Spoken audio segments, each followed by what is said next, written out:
пожаловать. Good afternoon, ladies and gentlemen, friends. Сегодня 16 Today is the 16th of January 2022, and in the Russian Pavilion at Expo 2020, we're beginning our forum, Russia in the 21st Century, Global Perspective, and we'll be discussing topics that are interesting for everyone, the world that we are living in and what to do with it, because curiosity is our common trait. So it's time that I introduce our speakers. We have with us today Mr. Omar Gobash, ex-consul of UAE in the Russian Federation, and he's currently leading some cultural activities and diplomatic activities. Maxim Protasov, head of ROS Quality System. Quality of life will be an important topic today, and it's becoming more and more important worldwide. Welcome. Alexei Sitnikov, who is a psychologist, famous or media person in Russia. He's a professor and a scientific secretary of the Social Technologies Academy. And remotely on Zoom, we have Pavel Luksha, who is a futurologist, Global Education Futures founder, and a professor at Skolkovo. I'll be your moderator. My name is Director Igorchenko. I am the director of strategic developments at a Russian institute. Coronavirus, of course, impacted us a lot. It's impacted our perception and the reality, and we want to understand what's going on. But here's one problem. In the scientific discourse, it's called aberration of proximity or closeness, and we do not quite understand what it means. There is an old story where old people were invited to study, blind people were invited to study an elephant, and everyone described it differently because one person was touching the trunk, the other person was touching the body. And today we are in a similar position, but at the same time we have to understand our future and then try to construct the image of our future. And I suggest that we begin with the attempt to understand our prospective future, and I will give the floor to our virtual guest, Pavel Luksha.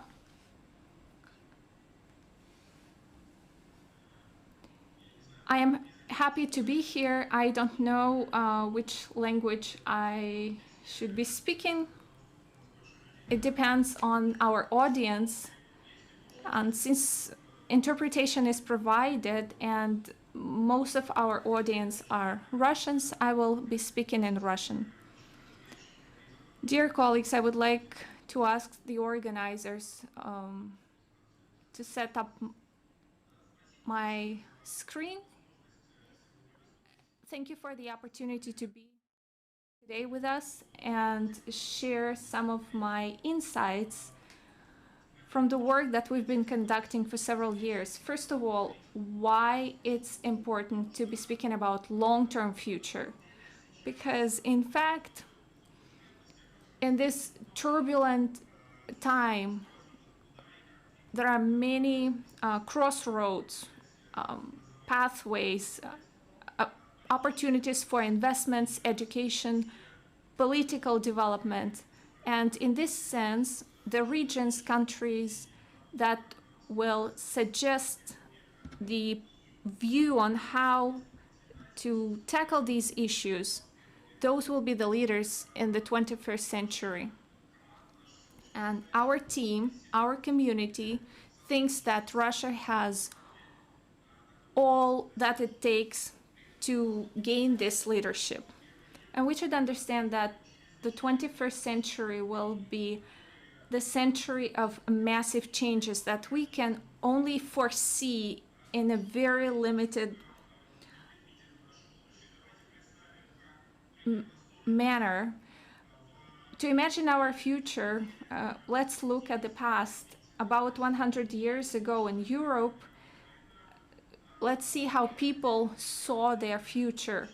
There were certain society rules, and then just 50 years later, the same streets, the same cities, but people are totally different. The economy is different, the world map is different, and the society has very different priorities.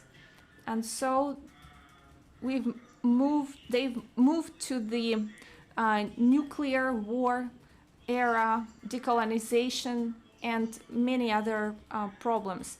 And right now we are at the same crossroads, and thinking about long-term future, we should decide what to expect. And our team is related to strategic initiatives, Skolkovo School. We are rethinking the future. For the past 10 years, we're creating various documents, tools, and what's more important, the community where we discuss all this.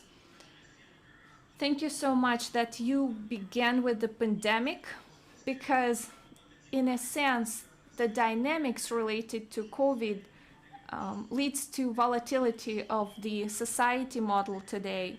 And we see that the tendencies are threatening. Some types of crises related to pandemic, they are entangled with economic crisis, political crisis, food supply crisis. And this caricature says that the disasters are collaborating much better than people. And this turbulent situation will probably not go away in the nearest future. So our task is to collaborate better. Global problems are related to one another. They are, for example, climate change problems, and which is closely related to the setup of today's economy and the idea of justice within countries and between the countries. It's not only technological question, it's a political question and the question of the human culture development. And for the past 2 years, we've been working on this huge project. We've been mapping many aspects of the governance system and how the wealth is created in society and what cognition is, because today's civilization is based on scientific process, which is limited, and of course challenges related to human-nature relationship. These challenges are probably the most critical. You all hear about the climate crisis, which is only one of the aspects of this complex system of relationship between human beings and the planetary. It's what we call planetary boundaries crisis. Atmosphere, land, oceans, they all provide our stability for our prosperity on the planet. And in all these spheres, people create a lot of negative impact. So we have to learn to change our actions and technologies and models to be in harmony with nature. One of the problems is that these crises are entangled with one another, and we do not have tools to solve them, and we need the involvement of all of the societies.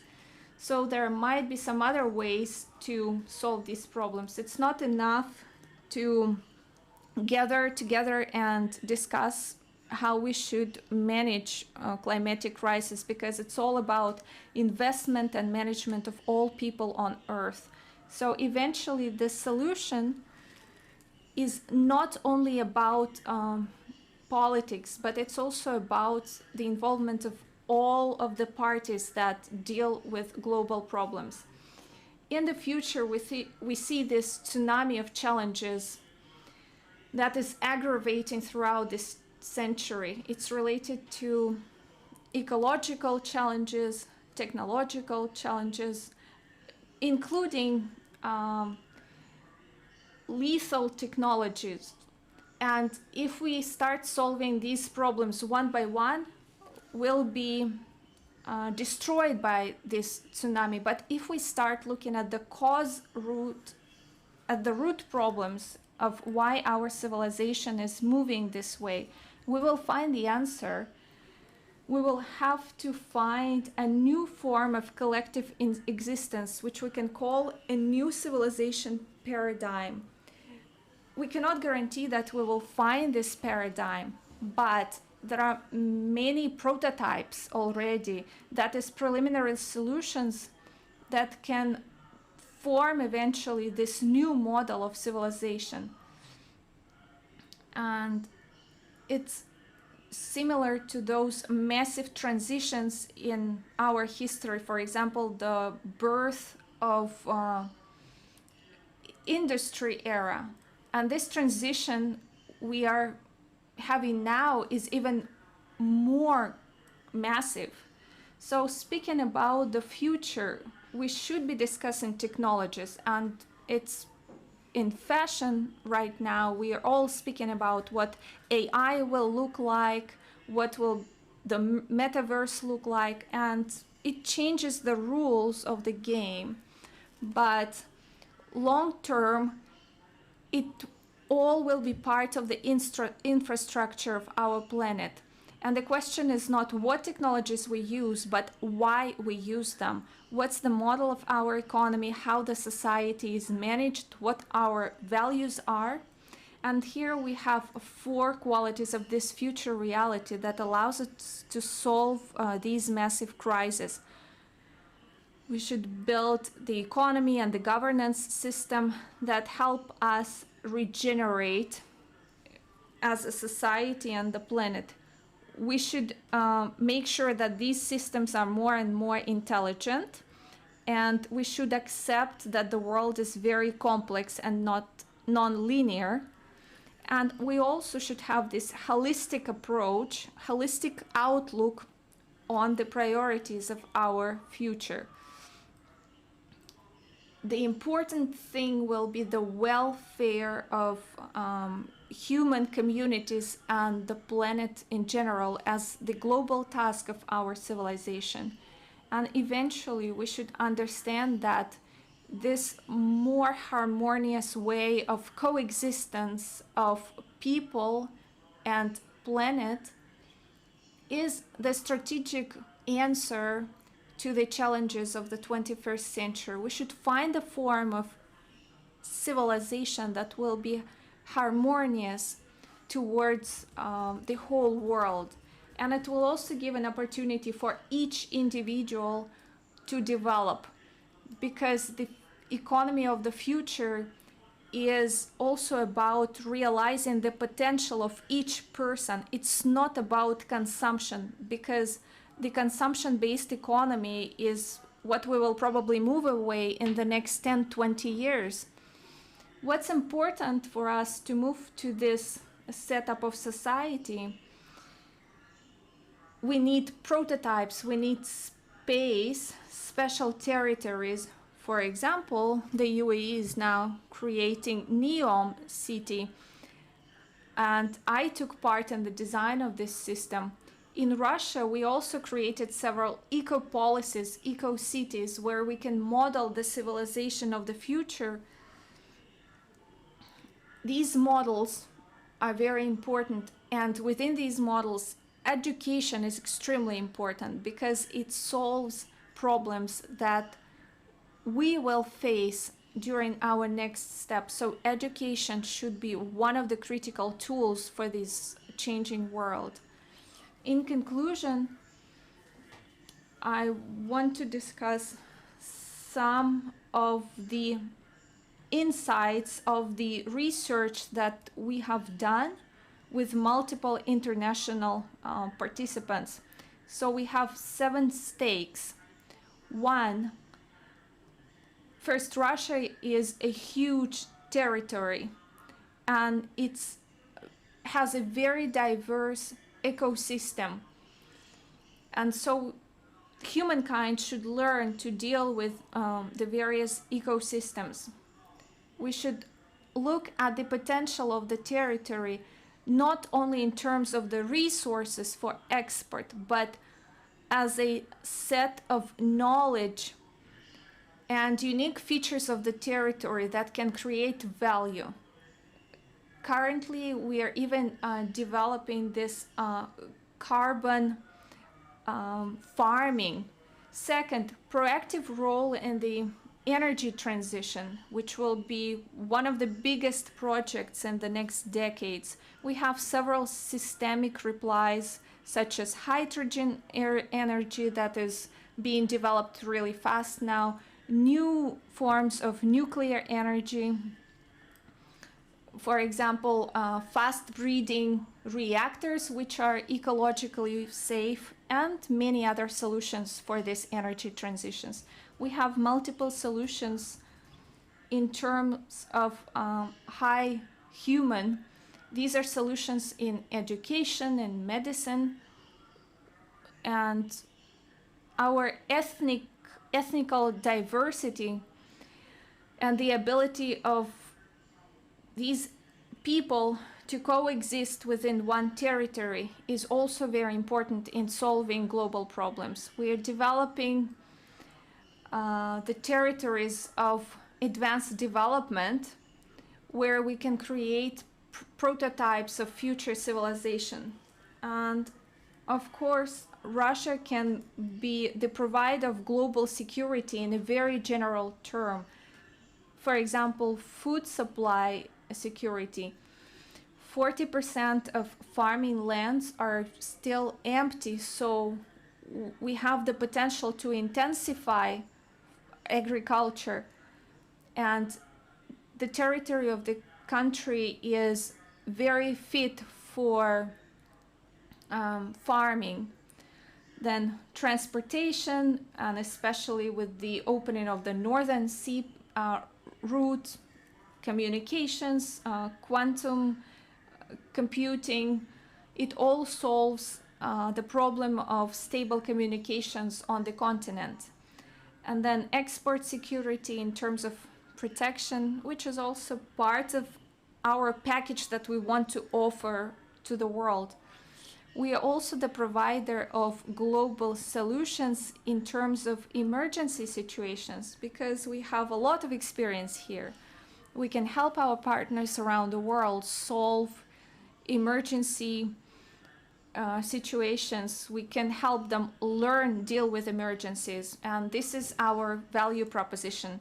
And finally, but what's critically important, Russia is one of the participants and initiators of the dialogue about the future of humankind, because the challenges we're facing right now are really serious. So we should be ready not only to offer the solutions, but also be one of the platforms for dialogue. And thank you so much that today's session allows us to discuss these topics. Right now, we are at the center of systemic crisis that has a threat to destroy our civilization. The risks are quite high. It will be the century not only of turbulence, but also of existential negative impacts. But understanding our collective strategies, we can find common solutions that will make us prosper. Thank you so much for your attention, and I hope our discussion today will be interesting. Thank you so much, Pavel. Dear colleagues, I suggest that if you have any questions, you should raise them now, and we can have some discussion, and then we'll move on to our next speakers. If you don't mind, I have my own question. When we look at the past, we understand that the world of the past was the world of changing systems For example, in the 20th century, we had nuclear countries. Before, we had many other systems. What systems or will have in the 21st century? Of course, it's an important question, and we look at it a lot.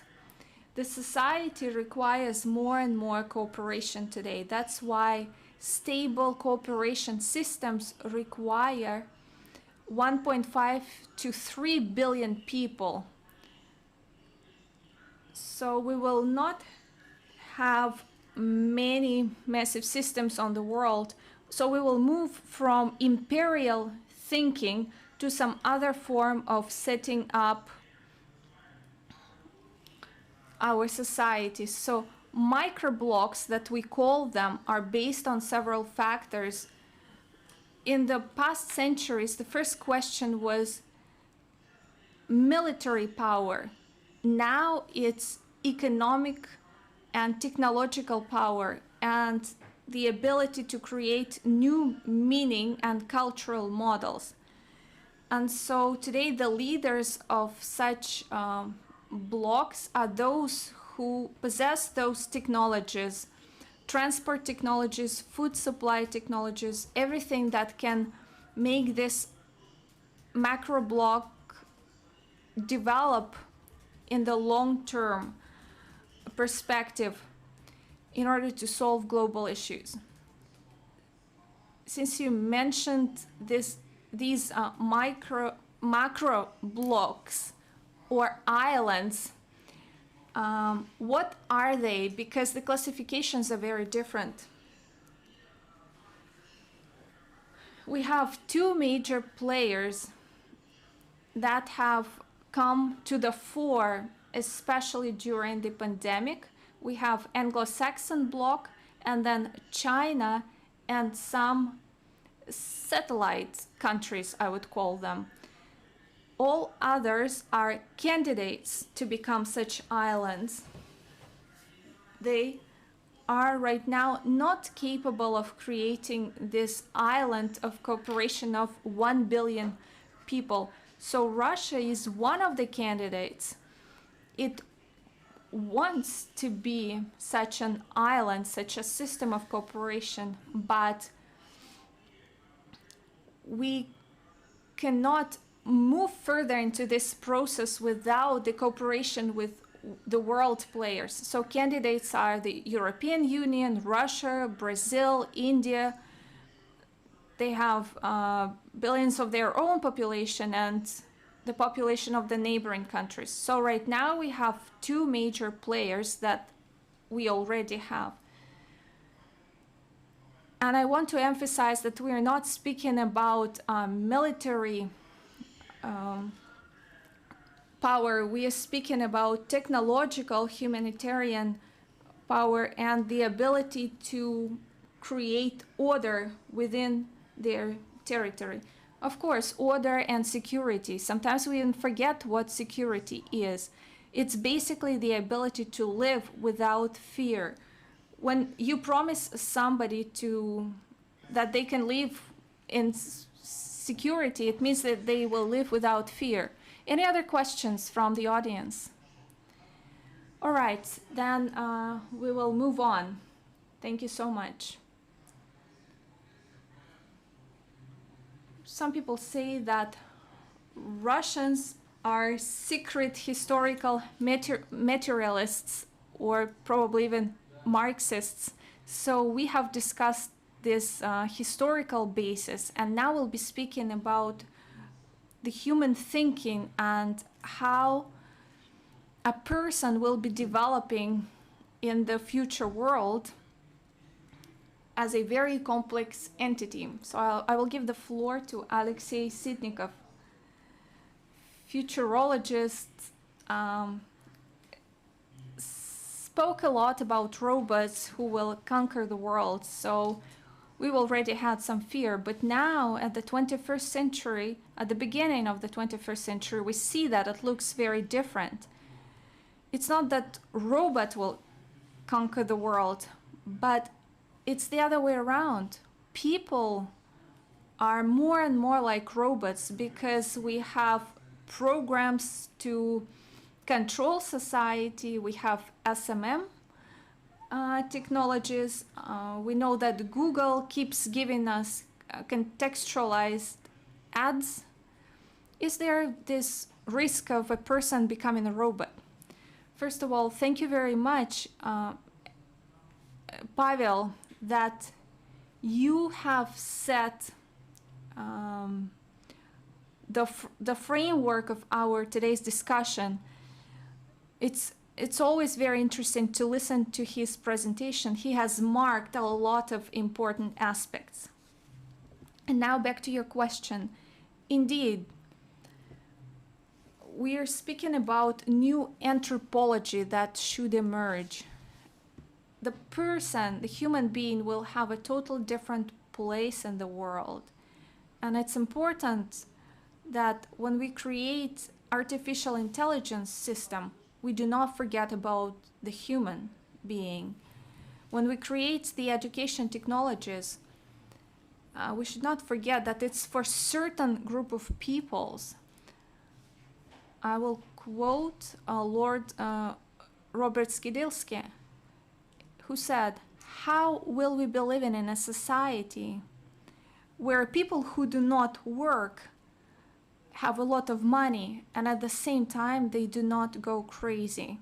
There are many experiments, right, where people receive, for example, in Finland, 800 euros without going to work. So they have this minimum income and it stays with them. They do not pay any taxes on it. And so they are studying what will happen to these people. I worked with Graf, Mr. Graf, and we worked on transformation of a bank system. In 2013, we had a successful entrepreneur who sold his a property. And at one point, a friend calls me from the bank that he bought it all back. And we couldn't understand why, because he lost some money on it. He has a lot of other property around the world. He said, "When I sold my property in Russia, my son was 5 years old. But now I came back to Russia and I talked to my son. He's 12 years old now. And I understood that my son has no understanding of how people work. And so I bought back my land, farmland, where my son could see how people actually do physical labor." So when we are speaking about these social technologies, we used to be very proud that we are using international universal technologies for banking system. But now it's clear that we will have to adapt these technologies to the Russian thinking, to Italian thinking, and so on. When we wanted to adapt lean production Japanese system, we realized that it's not possible to implement it in Russia. We had to buy the American model, the model that they worked with for 50 years, and only this model fit for the Russian mind. Because a Japanese person, when he does something, it's not because of the fear that he will be punished. It's because he's embarrassed not to do it. And Russian people will not understand it. Japanese people do not violate traffic rules, even when there are no cameras, but Russian people will never be able to do it. Recently there was a conference in Tatarstan, and all the leading global companies involved in artificial intelligence came to that conference.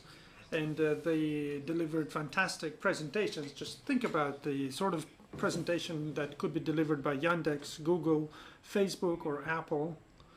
And they were not very lucky because they called me to be the moderator at this huge congress, and the people were tired when they were done. And I decided to somehow energize all of them, including the speakers, and I said, can I ask you a few questions? And they're saying, go ahead. And I'm saying, okay, you told us that your computers and AI is already playing computer games, right? And they're saying, yes. And I'm saying, well, you said that your computers can produce other artificial intelligence now. They're saying, yes, so they can create other artificial intelligence on their own. And I'm saying, you know, it is not by accident that nature created yin and yang. It is not by accident that nature created a situation where no matter how many genders you have, you only get children from the union of a man and a woman. So the situation is that since nature has developed it in the most optimal way, that the new life is only created by two different types of thinking and two different types of energy, maybe this is something that you should also do, because you understand that over in the US, 70% of the information in the internet, by the way, is in English, right? But what about the Chinese? They enter this information in Chinese. And don't you think that this artificial intelligence will have Oriental way of thinking, and this artificial intelligence will actually have a Western mentality? So this one will think yin, the other one will think yang. How about two computers can create artificial intelligence? And they're saying it's a good idea. And then I'm saying, okay, you said your computers play computer games. But in order for them to play, they need to want to win. For them to want to win, you need to have a scale. Here it's death, and there it's happiness and health, right? Pleasure at the top. So you will have to create the scale for the computers, and then you have to teach the computers to be afraid of losing and to want to win. So this is the scale from death to happiness, right? Right. So from pain to pleasure, correct? Correct. Do you understand that if computers play in this paradigm, then very soon, since you have pleasure, you will also have drugs? And they were silent for a second, and I'm saying computers understand that if they violate the rules, they win, right? But that means there is crime. And yet again, they were thinking, and I'm saying if there is crime, there will be yin and yang, and that means that you will have what? Prostitution? And they were silent, and then I'm saying, okay, the last thing, what do you think? Who are you for this computer? The human. The computer sees you with a camera, but the computer doesn't understand you. The computer doesn't understand many things about your life. You are a mystery to the computer, although the computer can see you and understand that you exist. Furthermore, you have the opportunity to come to the power socket and unplug the computer. You know who you are for this computer? Who? I'm saying the computer will think that you're God, and that means religion will be born, because computer will start thinking what's in your head and what mood are you in. Just imagine IT guys that create artificial intelligence. Just ask them these very simple, humane questions. And of course, these questions will arise. So this is something that I would like to talk about. And I was right on the spot, and this is what I wanted to talk about. As a psychologist, I'd like to do the following. Whereas Pavel is a futurologist and an economist, a renowned one, but as a psychologist, as a coach, I'd like to think about what's happening. Several years ago at the lecture in the UN, I think, Harari said the following phrase. It was a year and a half ago, by the way. He said that the pandemic actually didn't create anything new. The pandemic simply accelerated things. We always knew that we would order takeaway, we wouldn't stand in queues. We always knew that, but we thought that this would happen in a few years, but it's happening now. We always thought we would be working from home via computer. We had known that all along. We knew that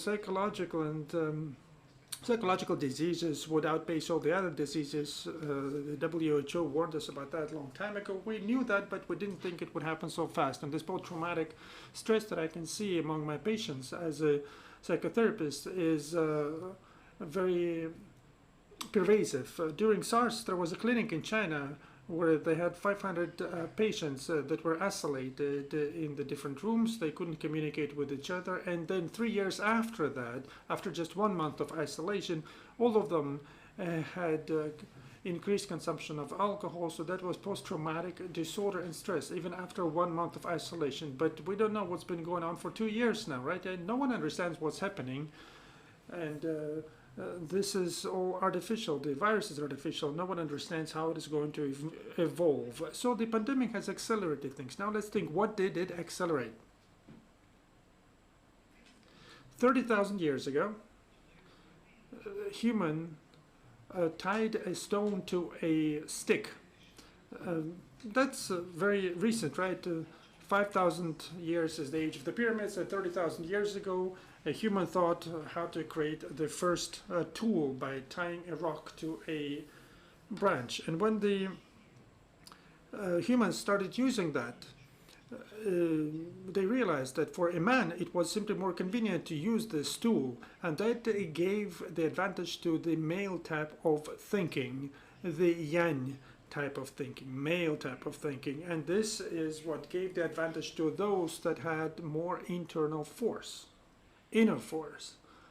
And men and women have different thinking, and the yang type of thinking, male type of thinking, is the thinking orientated at the goal. Men select a goal, they concentrate on the goal, and then they try to achieve this goal in any possible way. As soon as they get the goal, they lose interest. That's just the way our thinking works. They see better in the dark. They don't see colors as well as women. And with the women, there is a specific part of the brain that's better developed, and I understand how it all works because I've actually done dissection of human brain. So for women, a special part of brain is better developed, and it connects the left and the right hemisphere, and it helps them think in the context. And whereas men think in the objective, in the means, that's the European type of thinking. For women, thanks to the contextual traits and the ability to keep many objects in their heads, in principle, by nature, they keep thinking about the consequences. Women do. And this is the main difference between the yin and the yang type of thinking. So 30,000 years ago, we lived in the yang type of thinking. This is what Pavel actually led us to.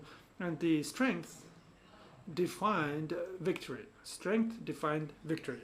And at the end of the 19th century, in the beginning of the 20th century, people started paying attention to the fact that there was a different type of thinking. And this type of thinking is built differently. Pavel had a fantastic slide, and I saw this word holistic. If we teach our children to decompose, whereas we teach our children to decompose into put elements together, then the yin type of thinking teaches people to perceive everything holistically and find one's place in it. And if the European thinks that he or she is an observer of an object, then the Oriental person thinks that he is a part of this object, a part of this system. Remember Clausewitz, he wrote his theory of military action, and when he couldn't explain historical events through his formulae, only then the failure of Clausewitz led to an interest towards a book that had been written more than 2,000 years before Clausewitz, and everyone started paying attention to Sun Tzu. And the main phrase of that book was as follows: you have to achieve such a state of affairs so that the result that you need could not help but happen. This is not the thinking in the categories of goals and means. This is the thinking of the category of scene configuration and she. This is the potential of this configuration. And we start analyzing these two types of thinking. The second, the yin type of thinking, existed in the East, but it did not participate in the civilization processes. And the type of thinking where the crisis is perceived, as Nassim Taleb explained to us, as a strength for change, but also as a new opportunity. And in our language, in the European language, it's simply missing. These new opportunities are absent. This connotation, this essence does not exist in our European languages. And then take a look at this. So we've lived for 30,000 years in this world where strength, inner strength, defined potential and opportunities. And we boasted our arms, our weapons. We boasted about all sorts of different things. But take a look at the statistics. Day before yesterday, the US, 65 million COVID cases.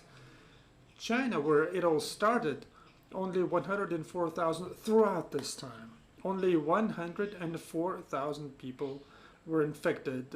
Something is different in the heads of the people, right? There is a different type of interaction between and among themselves, a different type of trust towards the institutions that tell them what needs to be done. You see, statistics, this is statistics. You cannot argue with that. I'm not even talking about the number of deaths. Only 104,000 positive cases. And this is the difference between the yin and yang type of thinking. It's very interesting. This is the yang type of thinking, and that is the yin type of interaction. In the yang type of interaction, it works in the following way. A typical example or a metaphor of yang is a knife. So when two knives fight, the knife that's stronger, longer, and sharper is going to win. So two boxers, one is 60 kg, the other one is 70 kg. Whereas the first one has better technique, maybe he can prevail over the 70 kg one. But if this one is 60 and that one is 120, there is no chance. Yang type of thinking only enables to win over processes and objects that are of approximately the same force and strength or are weaker than you are, whereas the yin type of thinking, its metaphor is water. Water that goes like that, that finds a way out. It doesn't try to push through. Think of Aikido. This is the yin type of interaction. There is no opponent, really. You don't care how much your opponent weighs, and you don't care whether he's strong or not, because you're using his strength. And the modern world, after the end of the 19th century, you see, nature started to give rebirth to the yin type of thinking. And this is why we have the first emancipation thoughts and ideas. And this is why ever more women came to management, governance, and politics, and the women were allowed to participate in elections.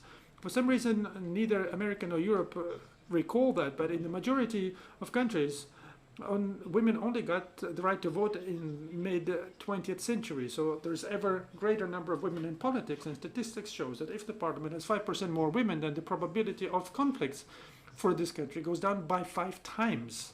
5% and 5 times, just think about it.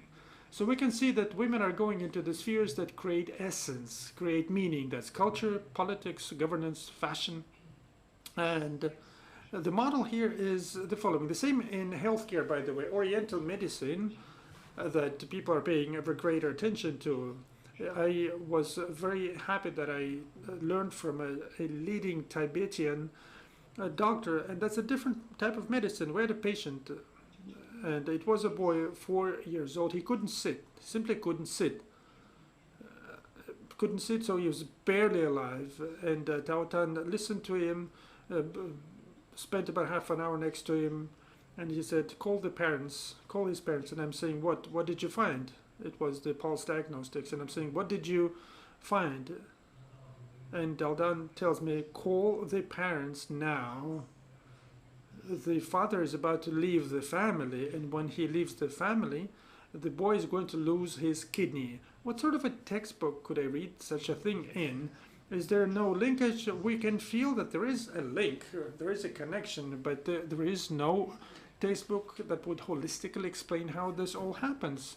So another example, just to think about this. Then a fantastic swimmer is out there, right, swimming, and he goes through the waves, 1 meter wave, 2 meter waves. He can even swim against the stream if the speed isn't too strong. But if the wave is 10 meters high, his muscles are not going to help him. What does he need to do? He needs to become a surfer, and then he will not even need these muscles to fight the wave, and he will not even care about the height of the wave. The processes that we are facing in the 21st centuries are so unpredictable, and take COVID, for instance. They are so much stronger than we are, that we cannot prevail using the yang thinking. We can only win if we start mastering other thinking elements and instruments by learning from the yin models. And this is very important to comprehend, because we can see that even in business, my friends, 3 biggest hotel networks in the world, Marriott, Hilton, and Hyatt, together are worth $80 billion, whereas Airbnb, that doesn't have a single room, is valued at $104 billion. What is Airbnb? That's the egg that allows hundreds of millions of players to fertilize it, and they capitalize its advantage. This is the yin type of thinking. Or take a look at this, for instance, the most expensive companies in the world, they're all eggs. They are not companies that have a resource. They have nothing to compete with. They don't have a resource.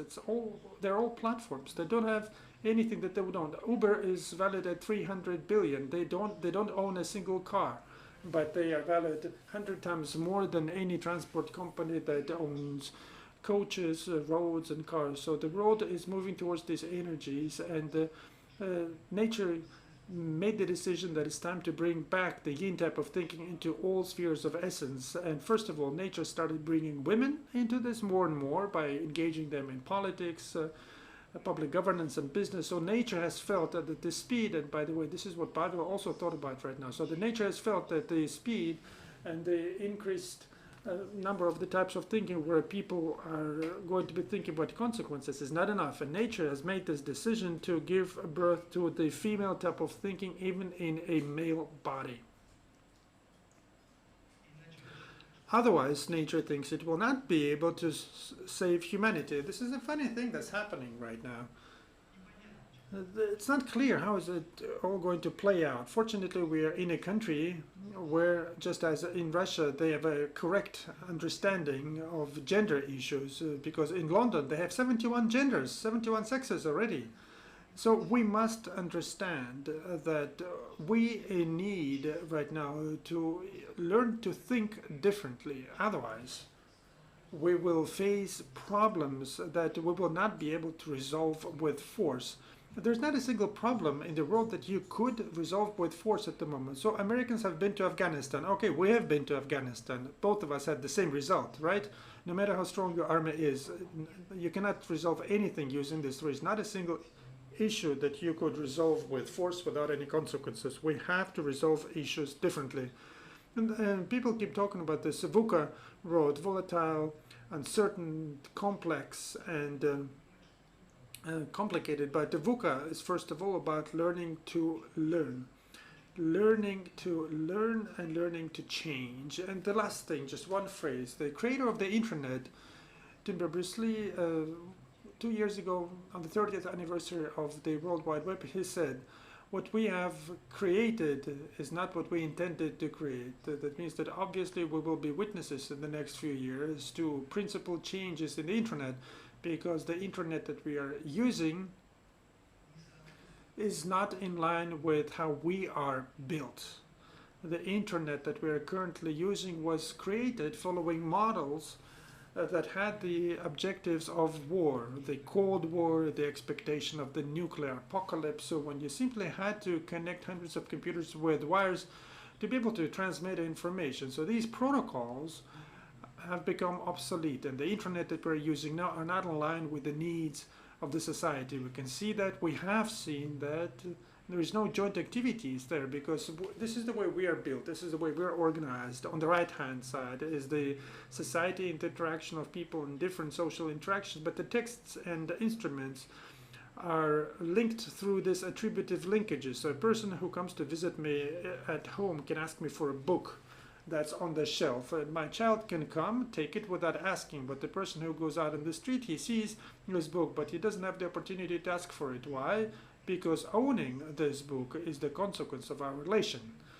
And when the internet is built in this way, not the way it's currently built up, because right now these tools and these texts, there are no personalities, there is no human, there is no morale, there is no responsibility, there is no joint activity, and we will witness the emergence of completely new models of internet that will make it possible for us to interact.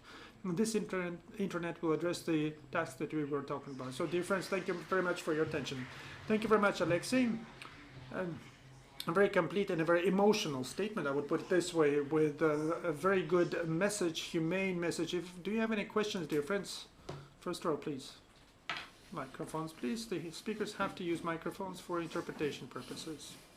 I'm very happy to meet you face to face. I have the following question. You just mentioned that humankind should learn to think in a different way. They have to change the criteria of their thinking. I'm a psychologist, and during counseling young people, people who are 20, 25 years old, you see, people are confused. People simply come with a question, I don't know what to do, I don't know where to go, where to move. Due to the plethora of information, there is so much information, there is so much of everything, and people are saying we simply fail to understand, not globally, but from the human point of view, what are we supposed to do, how we're supposed to change this thinking, how we're supposed to adapt, and how people that help other people should do. What are we supposed to do to help them? Thank you very much for the question. In order to answer this question, I spent many years and I created this Karma Logic project.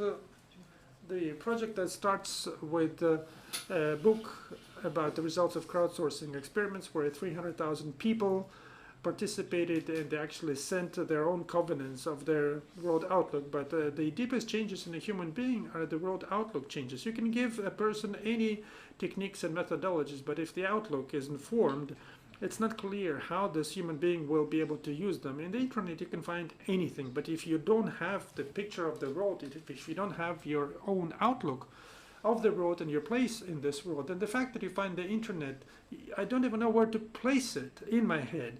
And that's not knowledge, that's information. It just flies by, and that's it. It's a dump of disjointed thoughts, formula, and quotes. And this is why you have to start with the outlook. You have to work on this world outlook, and there's good news. Our partners, our friends, on Friday registered a textbook for Russian schools. So all Russian schools will have a course, Self-Conscience. So you have to start with a picture of the world, with the world outlook, with a platform. There used to be the state, the government that dealt with that. The state is not dealing with that anymore. And in this connection, only there. As a psychotherapist with more than 35 years of experience, I can say that 80% of my patients as hypnotherapist, psychotherapist, and coach come to me to get rid of the wounds, to heal the wounds that are the consequence of them violating the rules of interaction with the outer world. And that means that they have not shaped their outlook that would stop them from doing this. In other words, this is the result. I mean, all the problems, including oncological diseases and psychological diseases, are most frequently a hole in one's outlook. I can give an example. We now have a procedure which is called rewiring. In 14 hours, I rewired the subconscious codes, and the second type oncology, cancer, simply disappears after that. Any further questions? So then I have a question, if I may. You know what? I am of the impression now, when I look at the media culture and media environment, that we have faced a huge crisis of rational cognition. We have slipped one step backward towards a mythological consciousness based on the emotions and desires and this unexpected interaction of the world that we have created for ourselves and the objective reality. But we should always realize that reality defines conscience, right? So which processes in the contemporary society and world have led to a situation where rational is switched off and emotions and mythological consciousness comes to the forefront? Freud said a long time ago the following: freedom is the ability to want what you really want. Our Western education is built in such a way that we are used to saying what a child wants. You say, come home, I want to eat. No, you don't want to eat, you want to sleep. This is how we talk to our children. So we tell children what they want, and in a certain period of time they simply lose the ability to hear what they actually want. Because if I tell them, you're now going to learn this, then music classes, then this, then that. Now you have to eat soup. Mom, I want apple. No, you will have soup. So the child loses the ability to want what the child actually wants. And in a certain period of time, this ability becomes lacking to be able to take advantage of the resource of one's personal experience, to have and listen to one's thoughts. And I do not hear my thoughts. I go to the university because mom said it's beneficial to be a doctor. And the father says, no, it's better to be a lawyer. So I went there. In 15 years' time, I'm going to burn out because only in 15 years, having worked for 10 years, I will understand that this is not what I wanted to do. Furthermore, if the subconscious is not an ally, and the subconscious only thinks in images, you cannot tell your subconscious, this is the way you should do, this is necessary, or simply write in your diary, I'm going to do this. No, subconscious is a child who is only governed by images. And he thinks in two concepts, I want and I don't want. So if the subconscious wants, if it's an ally, if you go where you actually need, because subconscious is you, it is I, then it is an ally that gives me talent, ability, energy, health, and the burning eyes, and co-thinkers. And the subconscious will find the internal and external resources to achieve the goal. This is the way it's organized, and this is what it exists for, to package all our physiological processes it needs into something that we want. You either want or you don't want. But we also have the supra-conscious. That's the norms, must, what they will think, morale, etc. And a very slow layer, a very thin layer of conscience, but that's just the screen of the computer. It doesn't think on its own. I need this and I want that, and then it makes the decision. This is expensive, not expensive, beneficial, not beneficial. I want this apple, but the apple does not belong to me. I cannot take someone else's apple. So the conscience gives me the option either to pay and get it or be punished for taking it without one's permission. And unfortunately, supraconscious, conscious, and the subconscious live in one body. And this reminds the following model. I love metaphors, as all psychotherapists. So the child does not understand why he wants to go to the museum, and the father says, you must study history of your country. And mom thinks about it and says, well, country probably not so important, but you can use it at the exam. And mom and dad take the child to the museum, and the child doesn't know what to go to the museum for, and he sees they sell ice cream somewhere, so the child wants this ice cream. That's it. If they would tell the child that there is ice cream inside the museum, he would actually run it in front of them. But he is looking at this. He doesn't see the road, and this is why he keeps having issues, osteochondrosis, problems with his neck, with his back. This is where you have fractured bones and wounds. So he's looking the other way. There is no attention. And this is why he doesn't have any talent, any memory, any ability. And then when he understands that he's being pulled away from the ice cream, that means adrenaline, glucose, cortisol, stress, hypertension, cancer, etc. So, and at the same time, permanent colds. And you know, only those that had adrenaline stress were infected with COVID. You have the adrenaline stress and noradrenaline stress. The adrenaline stress actually increases the immunity, the other one reduces it. So people that are they're pursuing their objective, have talent, health, and live 10 or 15 years longer. Right? I guess. Yes, and they don't get sick. They don't get ill. This is an amazing thing, and this is the result of a situation where we impose things upon our children. We are now recommending pedagogues to give children at least 1 hour per day to do whatever they want, for them to have fun, to do whatever they want to do. Otherwise, they lose this ability. And by the way, this is another Oriental rule. You know that in China, up to 5 years of age, and in Japan, up to 7 years of age, they don't prohibit children to do anything. They are given the opportunity to learn how to listen to themselves. And this intuition, what we had in our question, right? It's the subconscious competence.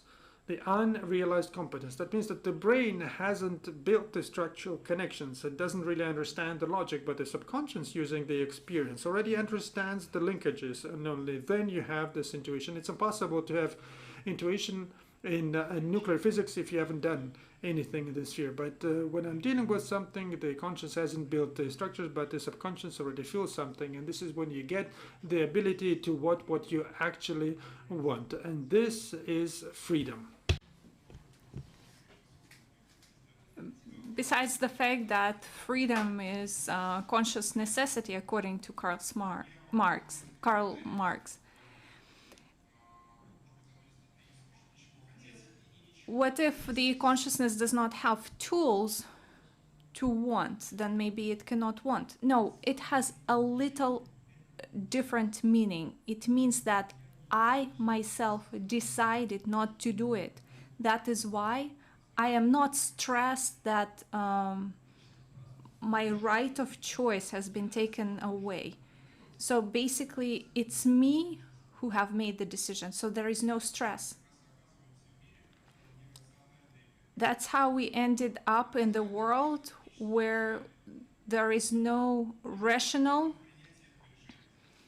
part, but the emotional part, it takes more role in making the decision. It's a strange way, I think, because if the educational system will not equip the human brain with a set of knowledge and understanding in a general sense, then we will get a personality that makes decisions based on their personal fantasies. There is an example when they were deciphering the Mayan language. There were two scientists working on it, one British scientist and one Russian scientist. And when they compared their diplomas, they realized that the British scientist chose the subjects that he wanted to study at university, while the Russian scientist got a perfect Soviet education where all of the components were mandatory. So what I mean, if a person is just in a free flow and does whatever he wants, and he does not have a framework of competences. But to create this framework, we already have culture. Well, culture, it's transforming so fast that a person ends up in a collapse situation. I speak a lot at young people, and we usually discuss politics because this is my thing. And they tell me, we can no longer live in this world. What should we be thinking about the events that are happening? Because we cannot make sense of it. Just give us some framework to be thinking about it. And I believe that many other topics are the same, gender questions.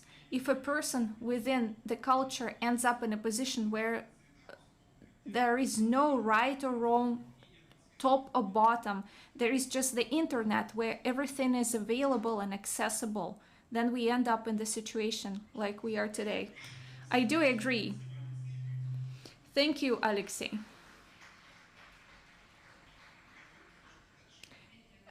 Moving on. Dmitry, we have a comment from Pavel. I will speak very briefly. Alexei, thank you so much. It was a very interesting presentation. I did not have an opportunity to present all the insights of our research, but what I want to highlight is that we have this feminine thinking. This is the thinking that used to be traditionally more the asset of women, but today it becomes a necessary asset for the 21st century. And indeed, it is not rigidly linked to the physical body, to gender. So it looks like that one of the tasks today for male leaders is to acquire somehow the feminine thinking patterns in order to create, for example, business ecosystems, in order to work with complex systems. Another two things that we discovered in our century foresight is that we should be thinking about thinking as not as a practice that an individual person has, but about the fact that there is a collective group. And Yuval Harari also mentions that evolution is the evolution of communities, civilizations. And so one of the tasks for us today is to cooperate and to create the systems of thinking that are based on multiple people. And another thing that is important, these systems should be nature-like. They should be acting like natural bodies are acting. So that's why systems, this is the term that is very popular today, because the biology has been solving complex issues for centuries. And we want to learn these practices, and Russia is now one of the leaders in these practices. Indeed, nature is changing many things in ourselves and makes us do things that we don't want to do. What I like, you have all seen your palm, right? Between the moment a person for the first time took a stone and started using it as a tool, and to the moment when this hand turned from the gorilla hand into the human hand, thousands of years have passed. So, moving on, speaking about people, Mendeleev said in the 19th century that burning a stove with fuel is burning or using fuel for the stove as assignations. So basically what I'm saying is that people are as valuable, and in the 21st century they are even more valuable. And many governments today are thinking about how we can make it so that people are feeling comfortable on the one hand, and on the other hand be able to create, because a creator will be competing with machines in the 21st century because they are capable to do something out of nothing, because we are all living in the world that we have thought up ourselves. And that's why any object in this room was first imagined. But we have to have certain conditions first. We can wait for millions of years, but we want to make it faster. I will now give the floor to Maxim Protasov, and together we'll try to understand how quality of life in Russia and in the world can allow us to make a bit more.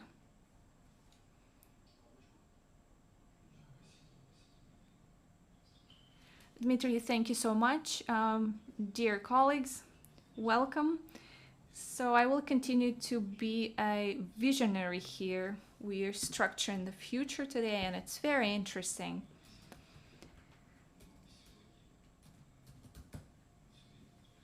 And as we keep repeating today, we want it to be for the better of humankind. So quality of life is very important. And today I want to focus on two topics. First is quality of life as an idea and a long-term goal of governments, because right now it is being declared as the main goal in many countries. And second is the idea of people about the quality of life. And being a public official, I want to speak about the reactions of our entities, Roskачество or Russian quality. Speaking about the quality of life, at least in the Christian world, and I'm referring to century foresight that Pavel mentioned, only after the modernism a person got the right to be happy here on earth, not after death. So this idea is relatively young. And in the 20th century, these two halves of the 20th century in the first of which we had 2 world wars and the creation of nuclear weapons. So it all questioned the right for life. And in the second half of the 20th century, we have so many goods. The quality of life has reached such a high level. And in the 21st century, we keep multiplying SKU, or the number of goods and items, fast consumption, fast food, fast fashion, fast services, and so on. So this is originally aimed at increasing the well-being of people. But our main question today is the global humanitarian threat. The threat of losing its role, the role of a person. Today I visited a mobility pavilion where you can see the city of the future, and there is an interesting phrase mentioned by one of the characters. The city of the future will hear and understand your thoughts and ideas in order to fulfill them and increase your quality of life. Well, on the one hand, it's nice that somebody will listen to me and hear me, but at the second time, I was horrified that somebody will be listening to my thoughts and fulfilling them. So the quality of life is a sort of lingua franca today, and I see this phrase quality of life mentioned in each pavilion. So every country is making or doing something for the better of the human kind. So during the COVID, this is something that can unite us. It's a universal value along with culture, but as we mentioned today, that culture is not always provided the support as well as religion. Not always, but the quality of life, yes, it is the support for our life.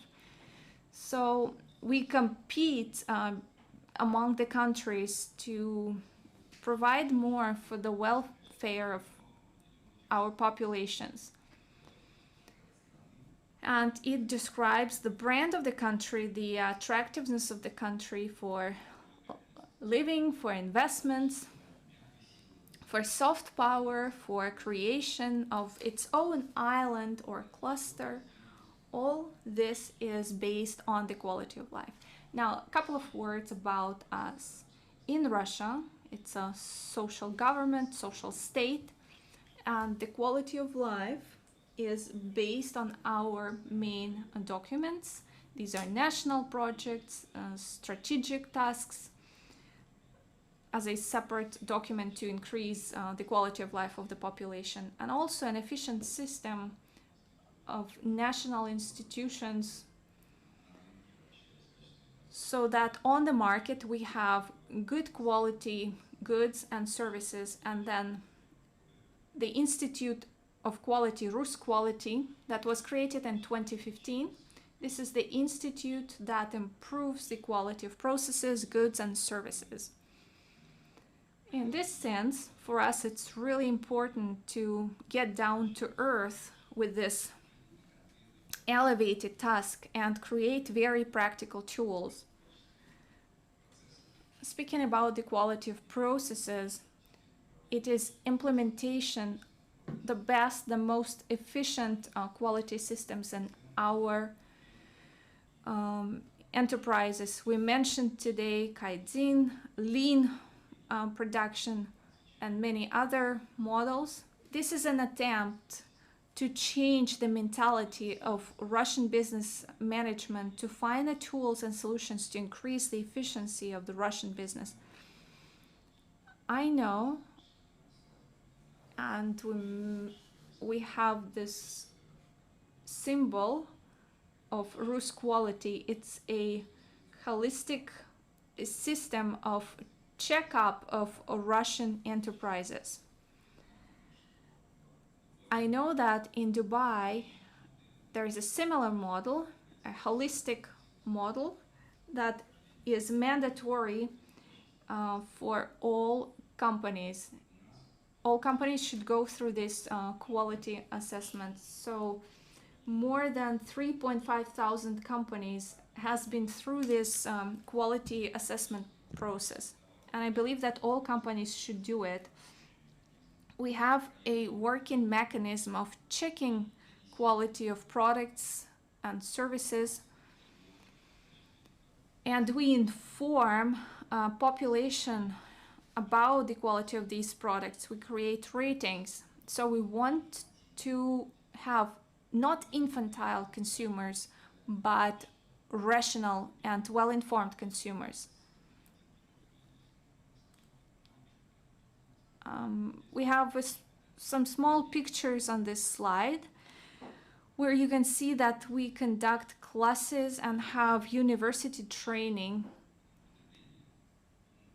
for smart consumption, smart setup of people's own life, and standardization processes. So in our opinion, it should become viral in a good sense. It should be distributed for success of our country.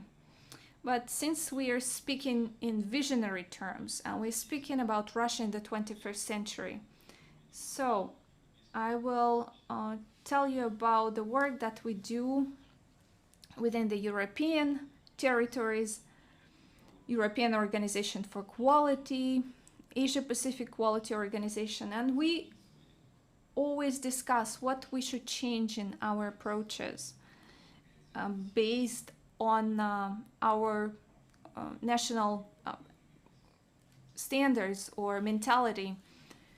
And it's not only because of the differences in mentality, but it's also because the time has changed, because the processes are being disrupted, the paradigms are being changed. So we should find new approaches to make the processes efficient. Business operation, banks operation, everyday life of people. So from the time of Deming, from 1950s, we are still using some models such as lean production. But our task is to create new ideology, and the role of Russia here is pretty important or critical here. Many universities in the world use our courses so we can become founders or co-founders of this new concept of Quality 4.0. Who is it for? I will probably read a bit. We're doing this for people, but what do people want? How do people perceive their major tools or indicators of quality of life? So we conducted polls. We also used polls of our international colleagues. And we conducted polls among Russians.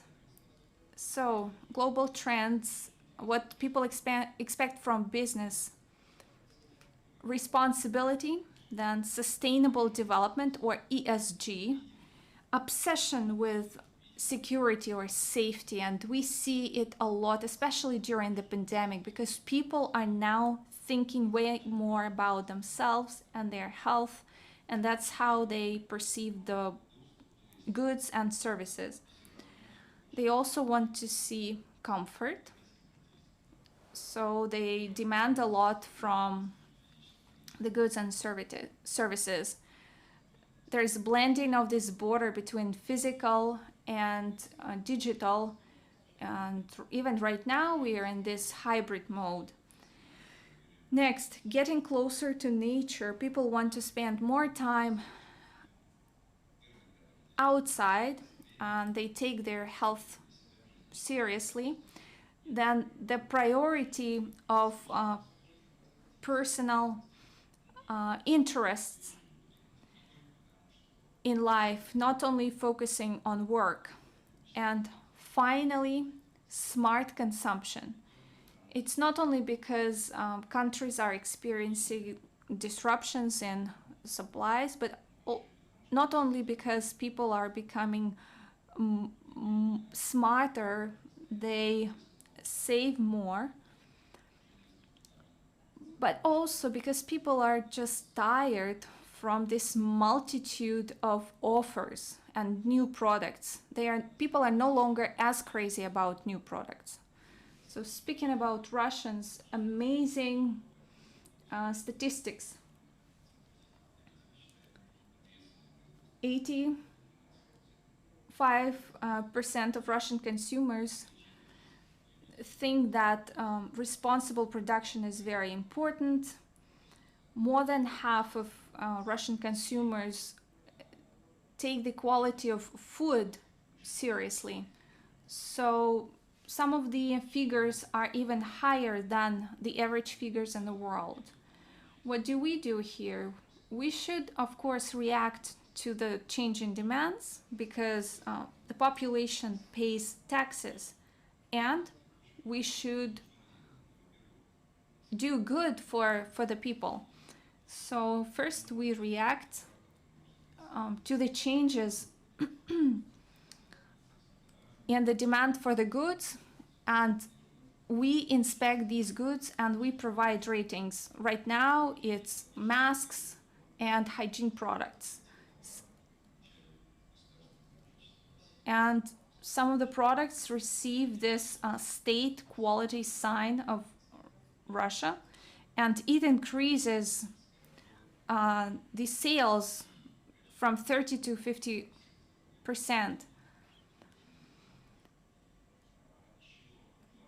Two more tools that I would like to mention here. And here Russia can also be proud, although we are of course lagging behind than our international colleagues, but still we are moving quite fast for Russia. Last year, together with the Agricultural Ministry, we adopted the law on organic products, and the first 100 manufacturers of organic products were certified. This is the niche that we will be developing today. Up to 120 billion euros is the market of organic products, and it's growing exponentially on a yearly basis. Organic products do not use GMO, any synthetic fertilizers or hormones. So Russia has finally joined the world in this movement. We adopted the law, and we can now certify organic products. And I believe we'll be successful here. One more niche is the so-called green products. The law will become effective in March of this year, so in 2 months. It's the products of precise farming. So it uses less fertilizers, and it causes less harm to the environment. We have European standards, we have Chinese standards, but now in Russia we have our own green products, and we want to export it to the global market. Why am I saying this? Because I want to show you the trends that will stay with us for the next 10 years, and how the Russian Quality Institute reacts to these trends. Thank you so much. Any questions?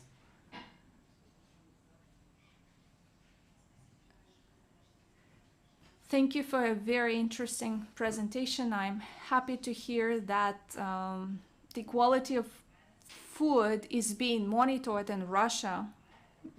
I live here in Dubai, and it's amazing to see the products that we have here. We have cucumbers, potatoes all year round, amazing quality. But my question here is a bit different. Is there any plan or strategy in Russia for alternative sources of energy? Because here in Dubai, we see how they develop solar energy, and they have a plan to transition to 75% of solar energy use. Is there anything similar in Russia? And what's the plan here? Because we have a lot of oil companies, a lot of employees, and they are very qualified. So if everyone transitions to alternative power, what will happen? We have so many cities where oil companies are essential for those cities. Any ideas here? As my colleagues in the government say,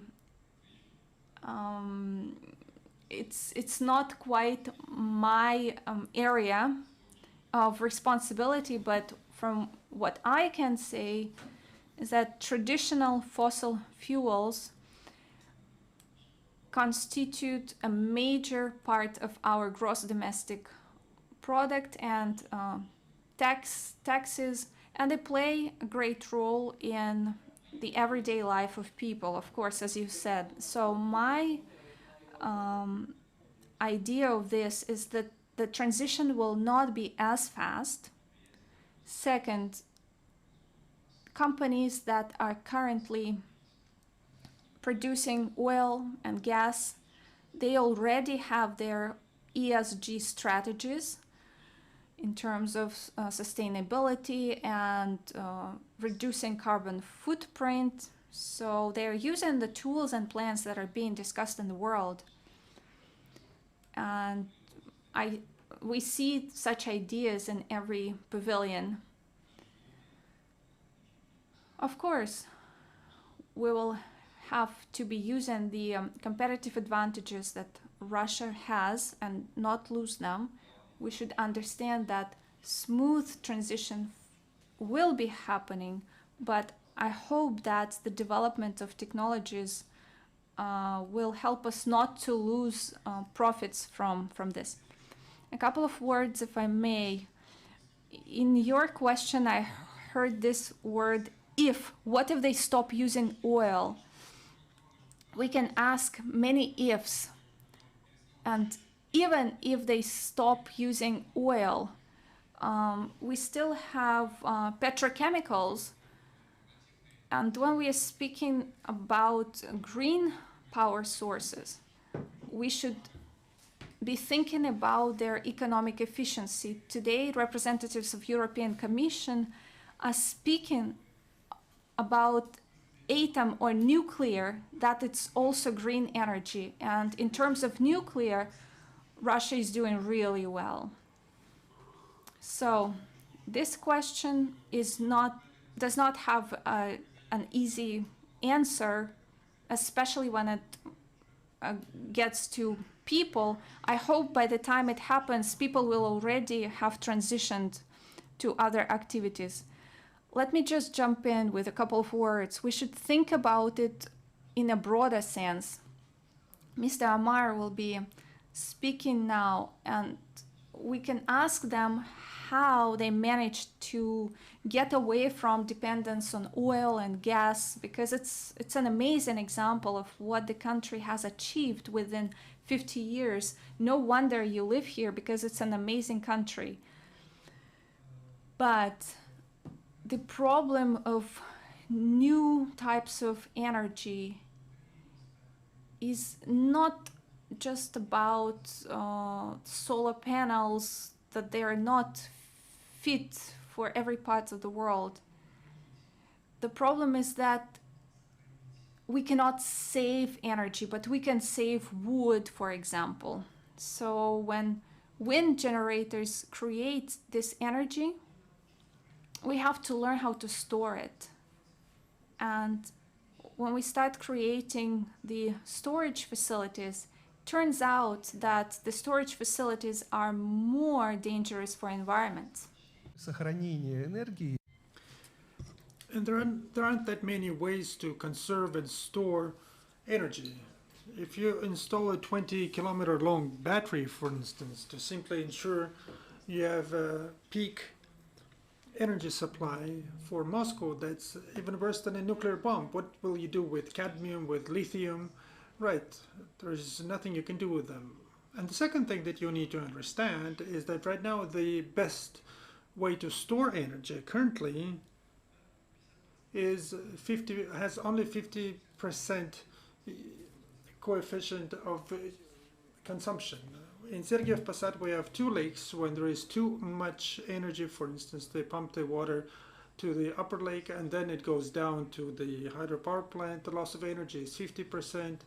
And in the Novosibirsky academic city, they have one with a KPI of 80%, but it's environmentally friendly. This is as far as the preservation of energy is concerned.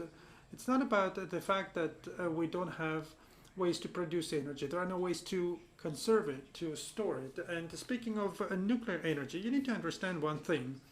Nuclear energy has several problems. Problem number one is that only the production and transportation of energy is considered to be economically effective.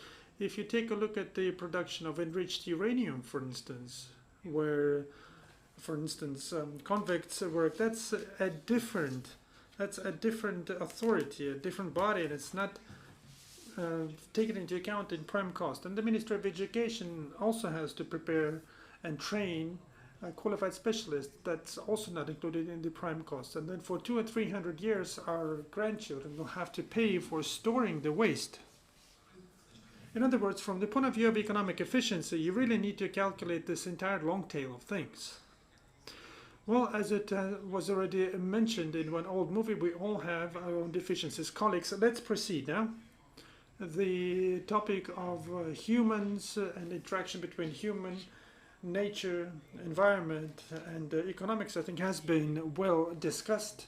And there's only one topic that we haven't touched upon. And even though we live in a globalized world, this global world is still divided into different countries, strange as it may seem for some, and quite self-evident for the others. And this is going to continue up until a certain point. And I would like to give the floor to Mr. Gabash now. As a diplomat with huge experience, I'd like to talk about the following. The world that we live in, this post-COVID world, although this is not quite clear because there's still Omicron, we are not even sure if it's post-COVID or not. There was a hope that COVID would stop conflicts, but we have more conflicts. COVID has not stopped conflicts and actually strengthened conflicts in certain places. The Middle Eastern conflict, for instance, is still there. People talk about it less because there are more important topics, more interesting topics, but still conflicts are growing. So, Mr. Ambassador. Can you hear me? Yes, excellent. So listen, if anybody needs to take a break now, because I'm going to give a 3-hour speech in honor of all of my colleagues, you should do so now and then come back in 15 minutes. Actually, this is not quite the way I'm going to do things. As soon as I saw that the title of the talk is Russia in the 21st Century, I realized that I would be playing a very, very small role in this discussion today. Given that I'm not Russian, I am from the UAE. So thank you very much for this little opportunity. Firstly, I'd like to say that when we think of our problems, we look at global challenges, we recognize that firstly, we are not the Russian Federation, we are not China, we're not the European Union, we're not the United States. In fact, we're a very, very small country in comparison with all of them, and we don't necessarily even have the population, the bandwidth, the kind of the intellectual background to analyze some of these problems. Nevertheless, we seem to have done exceptionally well over the last 50 years. And there has to be something that we're doing right. And it occurs to me that part of the issue is that we recognize our shortcomings, we recognize our perhaps ignorance of a large number of issues. And I have to be honest, I'm intimidated somewhat by my colleagues here because they presented some very, very interesting and a very broad level of expertise. One of the things that I've noticed about our part of the world, and particularly the Emirates, is that we're not particularly idealistic about people. We don't have a very high regard for human beings. We think they're great, but we don't think much of them. So we try to build systems for simple people so that simple people can get things done very quickly. We're not ideological.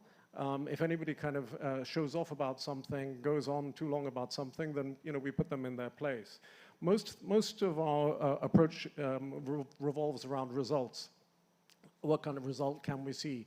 No result? Well, we need to think again about how we get that done. This involves kind of a problem-solving approach to things. It doesn't mean that we understand how the problem is going to evolve over time, but we do understand we have a present problem. We try to solve that as much as possible. We try to maximize what it is that we have today without necessarily understanding the long-term consequences. So there's a certain amount of unpredictability that we recognize.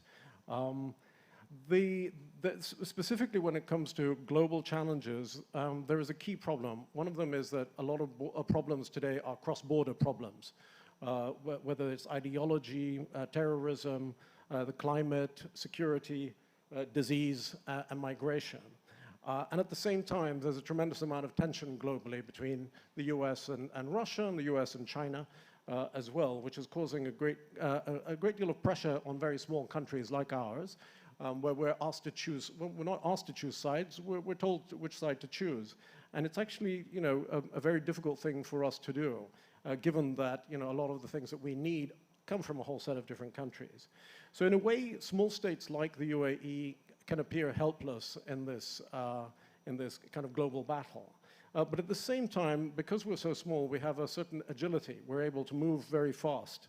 We can change direction of government in no time. And it allows us as well, to be able to control our borders, our demography, the health, as I think the world knows that we very quickly moved on providing vaccines and testing to most of our population. It means we can change laws and regulations very quickly to respond to threats and opportunities. And it's allowing us in a way to become a small but significant platform for entrepreneurs around the world to come here and do things. So just to say that there are kind of three things that we look at. Number one would be systems for simple people. Not difficult to understand, easy to implement, and with many possible consequences. So if you look at the infrastructure that we've set up in the country, it's straightforward. People have heard about infrastructure for decades. Invest in your infrastructure and other things will happen. And the reality is that you invest in the infrastructure and you don't know what will happen, but all of a sudden things do happen. And there are all kinds of new industries developing out of the infrastructure of the Emirates without us ever having guessed that this would happen.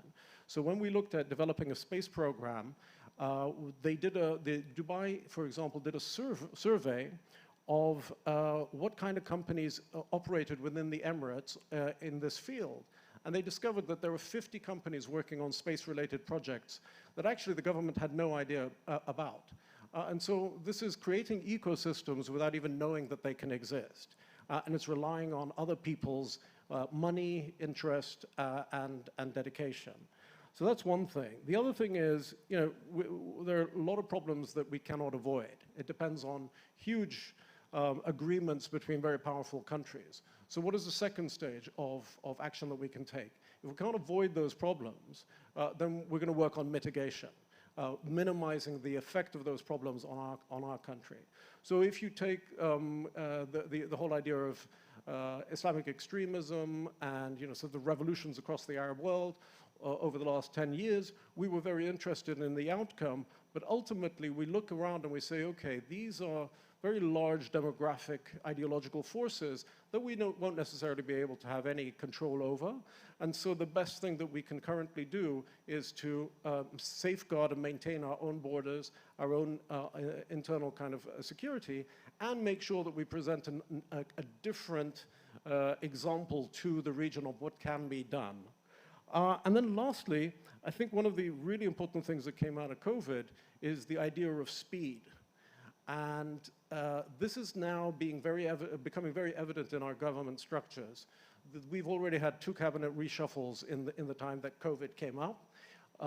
There was a cabinet meeting on Friday where even greater pressure has been placed on ministers and their deputies, so that they have greater power, but they have a shorter time frame in which to achieve results. And when we used to think of government work in the course of decades and years, now we're talking about months and weeks.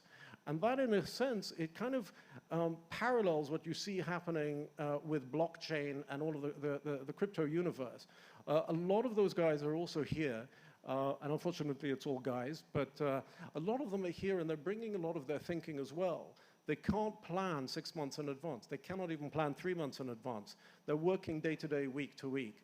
And I think that's having a knock-on effect on the way government is thinking about problems, but also about potential solutions.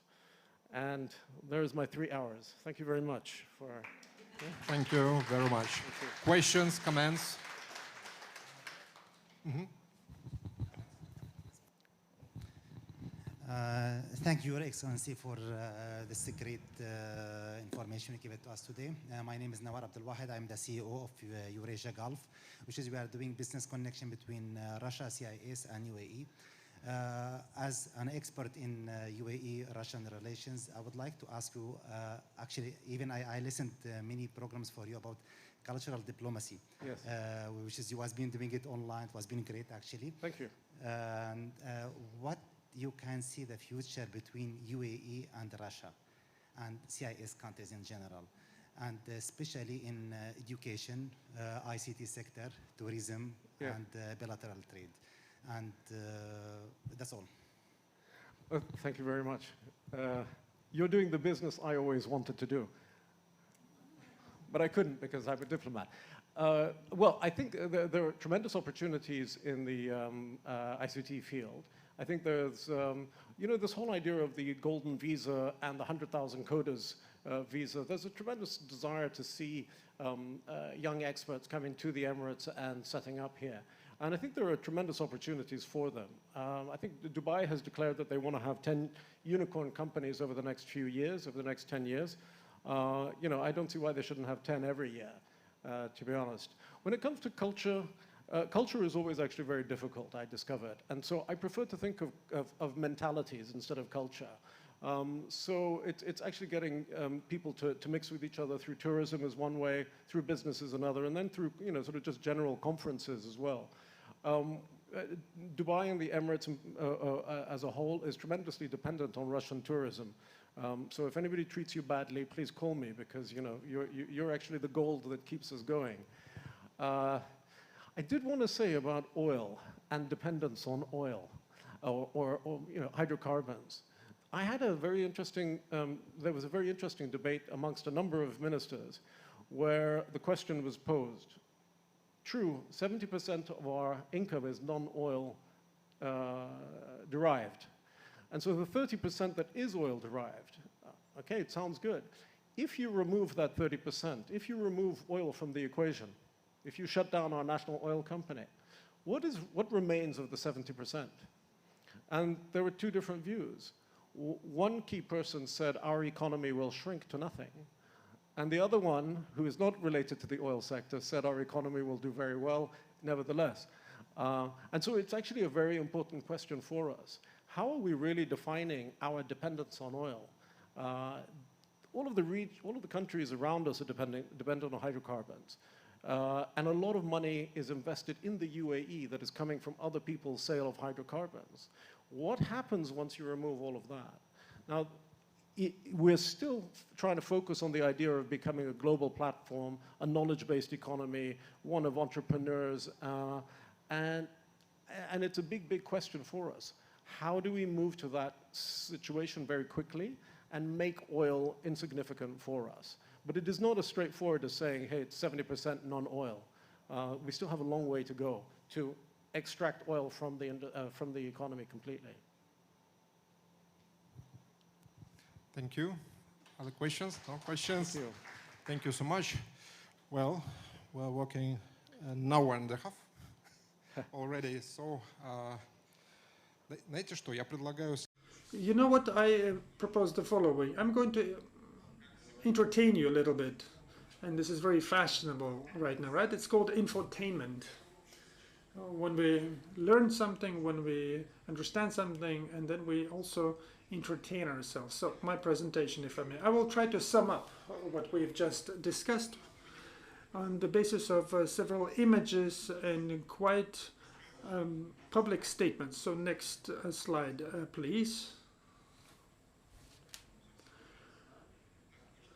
So, first of all, coronavirus. Of course, coronavirus has lived up to the talks of cultural communities. The apocalypse is here. We've been told about this for a long time in movies. This is going to happen, this is going to happen. So it has happened. And to a certain degree, I think psychologists will agree with me that, you know, part of the population feels relieved a little bit. And the negative expectations that we've been told about for such a long time have actually materialized, and this has had both negative and some positive consequences, because as a minimum people woke up to a certain degree. Even the moments when they would lock us down for self-isolation give us the opportunity to simply stop and think, what's happening in my life? Why am I running with this speed without even thinking about what's happening to me? We started thinking about important values in our lives, about families, about the people close to us, about our goals in life, about our fate, maybe the fate of our own, the fate of our countries, some fate in broad terms. Another very important thing that happened with the global thinking, in my opinion, as a minimum, the Western thinking, that's of principal importance, of Western-centric thinking, is that we realized that we were not almighty.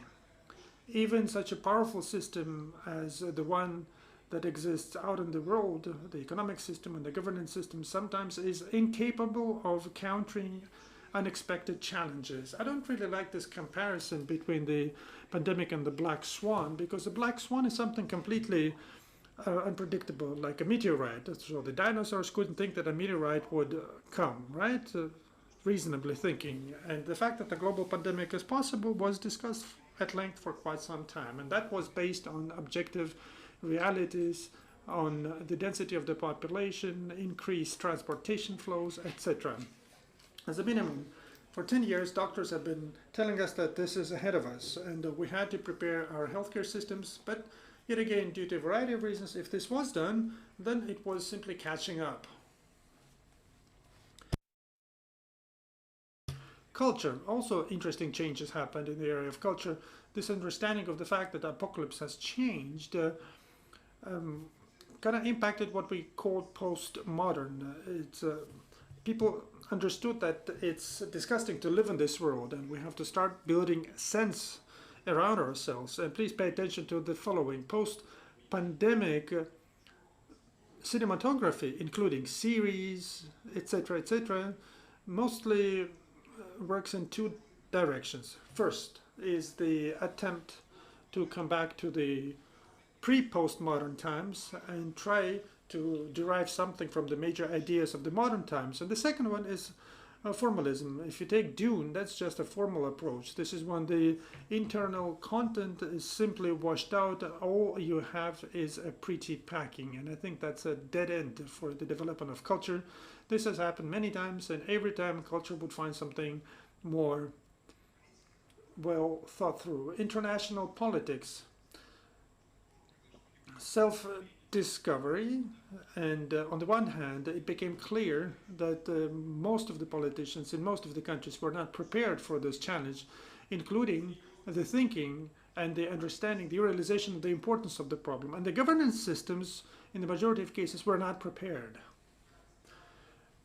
Strange as it may seem, and it actually isn't strange, the more democratic systems had a worse time tackling this problem. Just take a look at how everything was in the European Union, for instance, when the countries from the European Union for 6 months couldn't agree on the plan of anti-coronavirus measures. And the Chinese example shows that there are other options to resolve the problem. Russia is somewhere in the middle. We also had some changes and finding our attempts to find the right path forward, but I think we got ourselves on the right track with vaccines.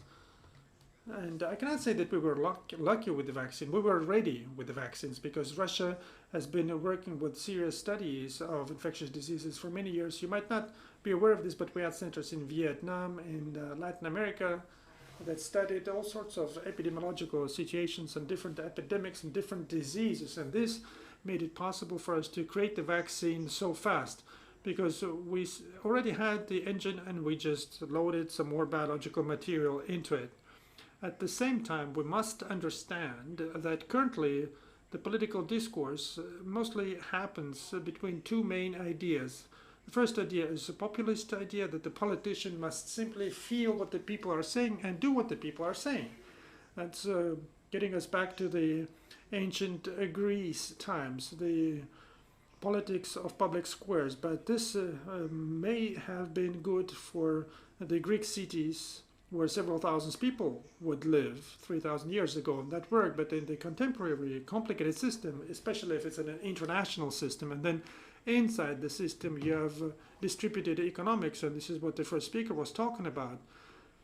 When the phone, for instance, is assembled in several countries, not in one country, you see, the populist politicians are not the ones that can address issues that the humanity is currently facing. And rationalizing politics is an important objective, I think, for the entire international community. The factor of strength, sad as it is still there. We really want our civilization to be the civilization of peaceful people, and we're striving towards this. But history shows that still the civilization is a civilization of warriors, the civilization at war. It's easy to count the number of years at peace in the last 1,000 years. And even the threat of the global pandemic didn't help us stop the conflicts. And as soon as it became clear that we're finding a way out of the pandemic situation, the conflicts went to a new level. And the politicians really do not know how to agree, and they do not want to agree. As one of our ministers said, that the art of negotiations has been lost. We're going to have to restore it in the post-pandemic period. And this scale up of violence is also going down to the lower levels, to the public levels, unfortunately. And we have a certain global trend. It became clear that violence, if it's not welcome, then it's permitted. Let's put it this way. Remember Joker, the movie? It did not condemn this model of behavior. It's simply about, oh, I had this emotion, so I went and shot a guy, for instance. And these meanings are being broadcasted, and art takes these meanings from inside the public life. And you're saying that I'm the one creating this, but Joker came out when? In 2020? In 2020? And then in 2021, we had the BLM protest, and they look pretty much the same, right? So in this case, art was a bit ahead of what was happening in reality. It actually described it. Unfortunately, we're all in the world where infrastructure, media infrastructure, to a certain degree defines what's actually happening. The world of fake news and post-truth turned out to be a different world from the one where we wanted to end up, but we cannot find a way out. And I really like this phrase, alternative facts are not facts. This is a wonderful new concept that we have to live with nowadays. And the most important thing is it's not clear what to do about it. Sometimes I come of the impression when I analyze the political news that in many countries the SMM specialists have come to power, if you understand what I'm talking about. And they're the ones who define what should be said today after a specific round of negotiations, and also not quite clear what to do with that. I guess the processes that have to take care of this maybe haven't even started yet inside the public discourse. Speaking of the economy, a lot has been said about that today, but you might remember that last year at the forum in Davos, it was said that capitalism is not in a crisis. Capitalism, no, it's not going anywhere, of course, but the form of capitalism that we currently have is not a form of capitalism for the 21st century. It does not reflect the realities, and it does not reflect the aims and objectives of humanity. it is rotten to a certain degree. There is nothing bad about this. Capitalism has been rotten many times before, and you can tell me that capitalism of the 15th, 16th, 17th, 18th, and 19th centuries are all different types of capitalism, completely different. Now we're looking for this new model, and it's more or less successful. And I already had several remarks here today, the leftist remarks, and I'm in the mood today, so I'll make another one. We're moving towards the processes that were described by Marxists back in the 19th century. For instance, total and public consumption of certain goods. Take YouTube, take iTunes. This is an example of moving towards communism to a certain degree in the shape and form. Not in the shape and form that they were talking about communism in the 19th century, but the processes are moving towards that, and we don't know for how long that's going to continue. You might remember that it took feudalism about 300 years to turn into capitalism, but it did change, right? And yet again, there is nothing bad about it. Now, summing up and drawing a bottom line. First of all, we should all realize that we are social animals. I really like this phrase. We are social animals, and what we can do best is interact with each other. The statement that we are cognitive hasn't been proven. We call ourselves Homo sapiens. Well, we have some doubts about the second one, and as far as sapiens is concerned, well, not quite clear. We live, we see. But it is clear that we know how to socially interact, and social education is something that we are best at from all the other evolution forms and species. This is something that we need to use and take advantage of, and as part of the social education, which is also important, we should not forget the experience that we have accumulated. Even the experience of traditional communities and archaic communities is important, because we're all ancestors of those communities. There's not a single person here who wouldn't be the ancestor of a successful representative of some sort of a family back in the Middle Ages, or an ancient family that were successful back then. So evolution, from the point of view of evolution, we are ancestors of the winners. No one is going to give us a hint and tell us what to do. There will be no hints, no clues, and that you can do a thing over there. I really like that. So on a day-to-day basis, we will have to adapt to this unpredictable world, and it's completely impossible to find our way in it. We haven't even spoken about the professions. We'll probably have to have a separate discussion about that, because what's happening with professions is completely unclear. Many will disappear, many will change. What's going to happen to these people? It's a big question. How to reskill and upskill, it's a major question. We have much more questions than we have answers. Work every day, yes, of course, less screaming, because the green agenda is overloaded, for instance. It's overloaded politically. No one is saying that we should not protect the environment. But coming back to our Soviet past, there was a very good term that I really like: rational use of natural resources. Not green ideology, but rational use of natural resources. If we treat our world like this, then I guess we will be able to accomplish something. If we declare some political mottos and we go out on demonstrations, the green agenda is not going to lead to anything. And the most important thing, this is something that we spoke about at length today. Of course, every one of us present here today and virtually has to set new aims and objectives. We live in the world where the horizon is moving away from us, but we have to run after the horizon, towards the horizon. But still, hope in this post-coronavirus world is there, and I congratulate you with that. Thank you very much for coming today.